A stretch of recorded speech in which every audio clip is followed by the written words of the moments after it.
Марсик наблюдает за снегом.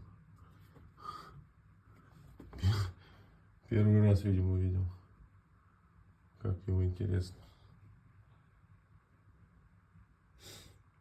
Марсик.